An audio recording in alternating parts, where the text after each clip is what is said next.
is Mackenzie. Hey, this is Owen. Don't forget to like our show and subscribe. This podcast is brought to you by the Love and Kindness Project Foundation. What is one thing that you could do to think, speak, or act kindly today? Go to loveandkindnessproject.org to learn more. Before we begin this podcast, if you or someone you know is in crisis or needs emotional support, there are tools that can help. So get yourself a pen and paper or open a note-taking app on your phone or computer. Feel free to pause this episode while you get yourself ready. The episode starts at 1 minute and 6 seconds. You can call Talk Suicide Canada at 1-833-456-4566.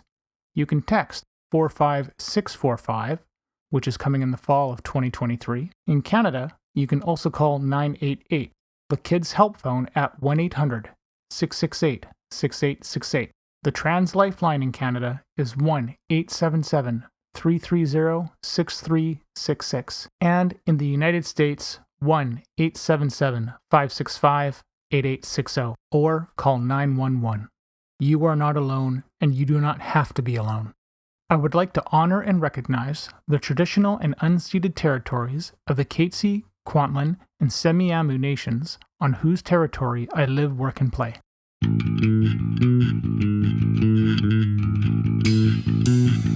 Welcome to We Are the ADHD Family Podcast. This podcast is meant to chronicle our journey with ADHD, autism, and other discoveries along the way. I reach out to advocates, experts, individuals, and other families that want to raise their voices and empower those on their journey. My name is Mark Smeets, and I am passionate about removing barriers for others through creating connections and building on strengths and practical problem solving. I am married to Siobhan, a parent to 2 wonderful kids, and all of us have ADHD. I want you to feel like you have power and hope. And now, into the episode. What does Anakin Skywalker and ADHD have in common according to Obi-Wan Kenobi? We're always on the move. Well, I hope you enjoyed that little Star Wars deep cut quote from Revenge of the Sith. So I'm recording this on September 15th, and last week was a very, very busy week for me. On September 6th, which was a Wednesday evening, I had a presentation with the City of Surrey, and that's Surrey here in Vancouver, not in the UK. And it was basically for proposing a pilot project of having sensory-friendly swim times in our pools. And I thought what I would do is actually use my presentation that I gave to the city and talk you through what I did and what were on the slides. And, maybe there's something that somebody can use here. But this is what I've proposed, and it's been pretty awesome. I basically have been preparing for this for, I think it started in May or June, probably June. So that's a couple months worth of, thinking about what to say, how to put it together. I knew in my head the concept was really simple, but trying to convey it on a slide and trying to reframe disabilities too, for that matter, and just get out of getting out of the whole of it's just about autism was hard, but now that I'm through that bridge, it's much easier. As always, I'm going to have 2 versions of the podcast, just the regular audio one, but also the video one. In the audio one, you're not going to be able to see what I'm presenting.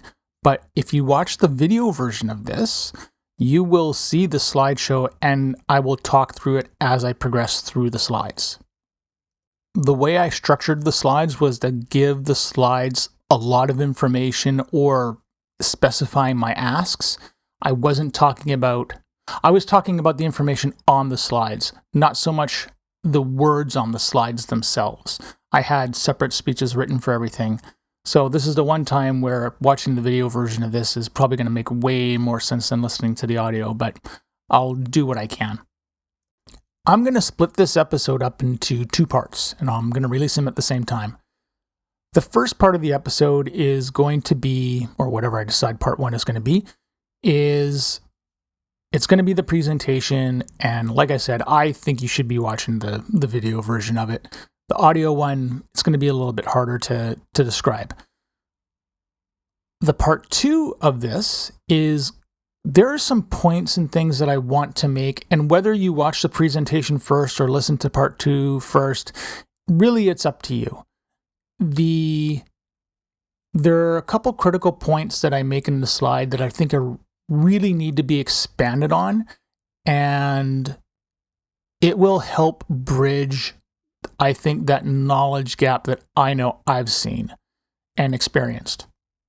For me to try to put this into one video would just be, or one podcast, one episode, that'd be just way too much to sit there and do. So it's easier just to split it up.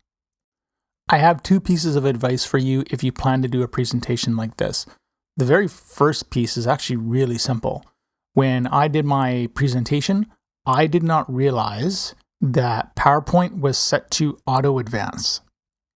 In other words, when I was practicing the speeches, I guess I must have set a timer, and by the time, like, practicing in a room by yourself is one thing, but when you get into a crowd, I mean, that's live. That's going to change everything. So even though I was faster at home, expect to be slower in person. So I wasn't done with the slides, and the slide kept advancing on me.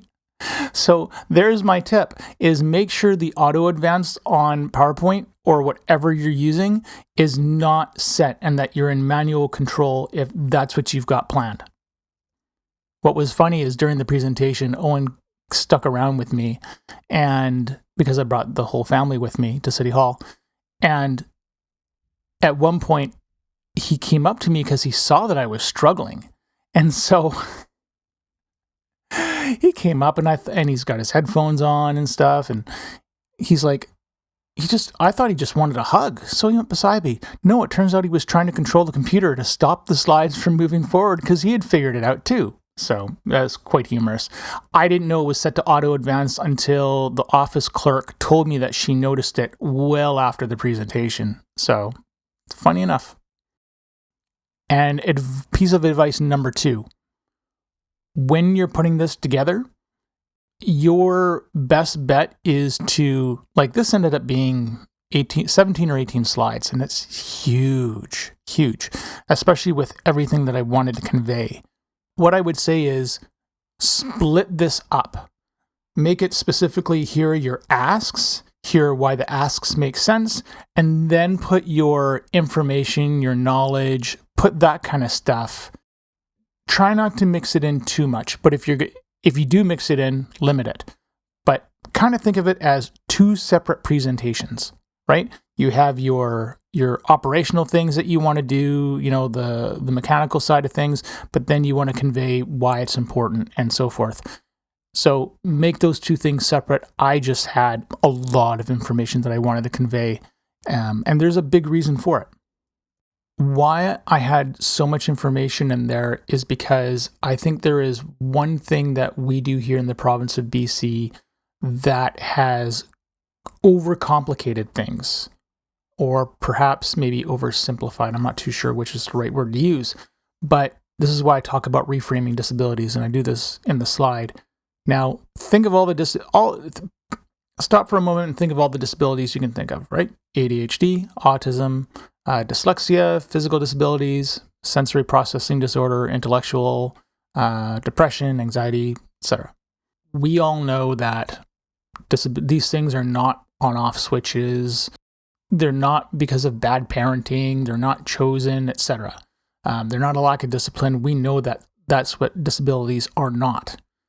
But did you know that, and I got this stat from a government watchdog actually, 95.8% of all kids who are autistic have a second co-occurring disability. And just doing my own informal poll on various Facebook groups that I'm in, you had about 90+% of ADHDers have something else that they go. So, as I like to joke, disabilities rarely travel alone. Here is a 20-second kindness break. Here is a tip for thinking kindly. Reframe your thought process that kindness is hard work. It's just a different kind of work. In the beginning, all new things take time getting used to, but just try one small task at a time. Hi, this is Siobhan from the Love and Kindness Project Foundation. Check out loveandkindnessproject.org and find other ways to carry out kind acts or start a kindness project of your own. You may be asking yourself, why is this really that important? Because in our province, the only disability that we track in our schools, actually that's not entirely true, one of the very few disabilities that we track in our schools is autism. ADHD, if you're lucky to get a designation, you get I believe it's classified as the letter H, is an H designation, but that's basically a behavioral designation, like there's quote unquote behavior issues, which isn't appropriate or right. It's not cool. But here's what's happened as a result of this. We're only looking at one number.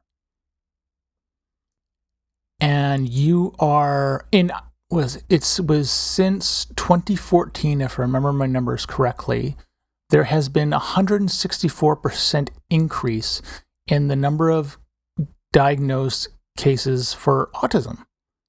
But you can't say that about any of the other disabilities.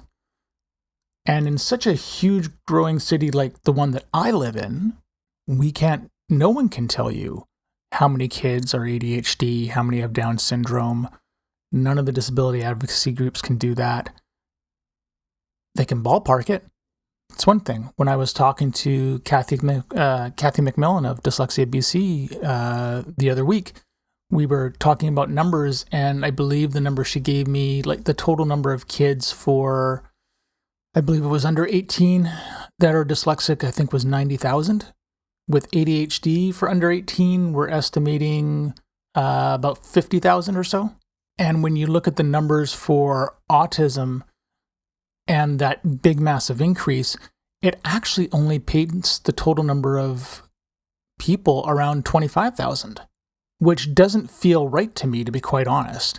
But that's just based on sort of the numbers and data I was able to find with a bit of help. So there's nothing accurate about it. But because autism is the only designation that's funded in schools, and I'm very happy that it's got funding, that's fantastically amazing. I'm so grateful for a lot of the autism organizations that are out there, but we only talk about one, and that's a huge issue. That is why I think other disabilities are left behind. When you have, and I'll just start with autism as an example, when you have someone who's autistic and you have that high of a chance of having another disability with it. So let's say you're autistic, you're ADHD, and you're dyslexic. Okay, so what happens is that we just say, oh, they're just autistic, but that's not the case. It's getting lumped into just one disability. What you are three disabilities. You're autistic, you're ADHD, and you're dyslexic, not just autistic. That lumping in is what is messing everything up. Likewise, when you're ADHD and dyslexic, you get lumped in as just ADHD. Well, no, you're ADHD plus dyslexic. You're two disabilities, not one, you're two. This is important because this has widened the gap and worsened the stigmas for people that are trying just to get help. The stigmas, unfortunately, and a lot of the political push that happens to keep the stigmas and the political push are two of the things that really keep the other disabilities down. Because it just becomes about one. And that's the problem. We're not educating ourselves, and especially government and the people who make the policy, they're not aware of how closely related everything is. And that's the pit I think our province has fallen into, and pretty much everywhere. So it's a very big thing to realize this, and I hope I've explained it with some justice, because these are the mechanisms that have helped me come to this realization. This is not about taking away services. It's not. It's about completing everything for everyone else, because you have that person who is autistic and they are going to be dyslexic. Well, why is, just in this example, Dyslexia BC, which is one of our advocate groups out here, why are people who are just dyslexic left out of the loop if that's such a high common occurrence with autism? They can get help, but someone who's dyslexic can't because they're not autistic. So now what's happened is autism has become the gatekeeper. And unless you have that autism diagnosis, you can't get funding for other services and everything else. You are left out to hope that your parents have a good job, or hope that the school's got something, or maybe you can afford to get a private diagnosis or something like that. And I'm trying to highlight privilege, really. That's the word I was avoiding saying, but I need to say it. That word of privilege highlights how vast the delivery of services can be depending on the color of your skin, your heritage, your financial status, who you know. Someone who's Indigenous, they're not going to have access to the same person that a white person in the suburbs is going to have. And a lot of people just aren't aware of how inherently racist that these systems we have in place are. If you were to ask me whether I think that this was intentional and I have to go look up the name of the case that made the autism funding possible from our province and such. I don't know the name of it, and I don't want to misquote the name. But it was as a result of a lawsuit, I think like 20 or 30 years ago, whichever. But if you were to ask me if this was something that was intentionally done to just focus on autism, the optimist in me says no. And I don't think and I haven't read the judgment, but my guess is that I don't think anybody had the foresight to think about this stuff. Wasn't until much, much later. I think whoever the judge was, and I think they just looked at the case before them, and politically, this is just how things turned out. Has it meant an uphill battle for everybody else? Yeah, it has. But I don't really think it was intentional. Just to give you a personal experience lens on this, when we took Owen back to Sunny Hill for his speech assessment, when we met with the pathologist, he was basically going to give us two diagnoses. One was a speech language disorder, and the other one was a language processing disorder. Those are the two we ended up getting. But the problem was that he came to me and he said, you've already got the diagnosis that matters. Those are his words. And he was comfortable giving me the one diagnosis, but he wasn't sure about the other one because you've already got the diagnosis that matters, and it may not change anything. So I said to him, you can't do that. I said, you're going to give me both. And I'm not interested in collecting diagnoses. Okay, these are not trading cards. But what this does is having that information registered triggers something in a system where they say, where a hospital official or a government official or somebody doing an FOI request, Freedom of Information request, they're going to see that extra number go up there. And that may reach a threshold, and that may qualify something or may change something in the system, and that may influence policy in some way, shape, or form. Don't deny them because they just have the autism diagnosis. Again, autism should not be the gatekeeping for funding for everything else. To bring this on a second point, when we did take Owen for his diagnosis for his autism assessment back in April, don't get me wrong, I'm super grateful for the doctor, very grateful for it. We had a conversation about this. And it was basically, it was a very similar conversation. I made the same points to him. I said, you can't not diagnose things. And I know there are doctors out there that are not diagnosing, whether it's ADHD or autism, because they may think that something is overdiagnosed, or that because there's no funding for it, they're not going to do it. But you're screwing over a person is what you're doing with that. You don't have the right to be the gatekeeper for it. You don't. And I guess I was taken aback by the fact that that was now two very similar conversations that I've had with medical professionals that I actually never expected to have. So I'm hoping by this whole conversation, you can see why this is a big deal. It's a really, really big deal. And one thing that is very important to mention, tracking diagnoses is not a municipal or a city thing that they do. It is a provincial, it falls under the provincial government to do, and it should fall under the Ministry of Health, not the Ministry of Education. There probably is a federal component to it. I'm not 100% sure on that side of it, but each province, they track and decide what they're going to track on their own, essentially.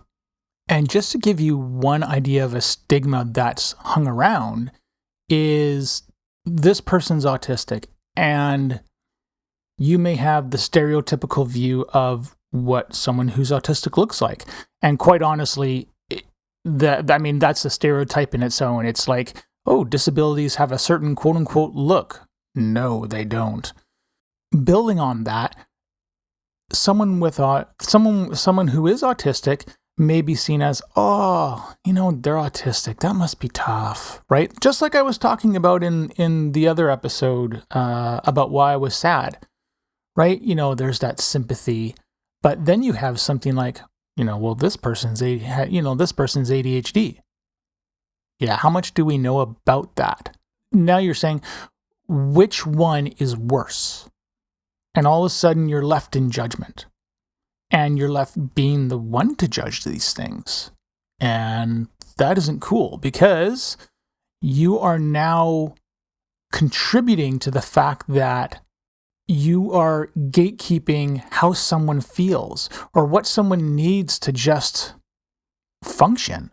And as an example, if I was to take ADHD medication, which is horribly stigmatized as it is already, but because it's classified as a controlled substance, because it's an amphetamine, or in the case of stimulants, there's another one, but I'm trying to keep this simple. Trying to get that prescription refill, you're treated as if you're a drug addict, but you're just ADHD. And that's not the case. ADHD drugs are not, they're not the same. They are a different formulation of the amphetamines that are on the street, right? Speed, all that stuff. These are not the same things. They are very different. This medication, for me, hey, it helps it gets me to be productive. It connects the gears in my brain to do things that otherwise my brain did not want to let me do for 47 years until I started meds. So you can see how this sort of all goes downhill. And because ADHD gets seen as no big deal, and autism's seen as a bigger deal, and there's more supports for autism services, and people are going after grants and after money, and I don't want to say that some organizations prey on this stuff, but the other disabilities get left out in the cold as a result. And that's not good. There you go. I'm done ranting. I've done enough. I hope this has helped. I really hope that this has shifted a perspective that you may have had, or introduced something new that you may not necessarily have thought about. This stuff isn't easy. It's really tricky to break down some of these walls of understanding and piece this stuff together. And I hope that my talking out loud through this helps raise those questions and does something to expand knowledge. Or, hey, maybe there's something in here that you disagreed with me on. Let me know. Go for it. Don't mind at all. That's it. Have yourself a good day, good week. You are enough. You are amazing. Continue to do amazing things. Thank you for listening to our show. If you're hearing this message, you've reached the end of the episode, and for that, I want to say thank you. I hope you have enjoyed what you've heard and are walking away with newfound knowledge. We are the ADHD family. See you soon for a new episode. I have 3 things to ask of you. Number 1, if you have any comments, questions, or guest ideas, please leave a comment on the Facebook page. Number 2, please leave us a review on Apple Podcasts or Spotify. It helps people find us. And number 3, if you want to be a guest on the show or know someone who would make a great guest, contact me through our Facebook page. This podcast is open to everyone. You don't need to be an expert, just passionate and want to see change. The opinions expressed by the host and guest are not associated with any employer or organization unless otherwise stated.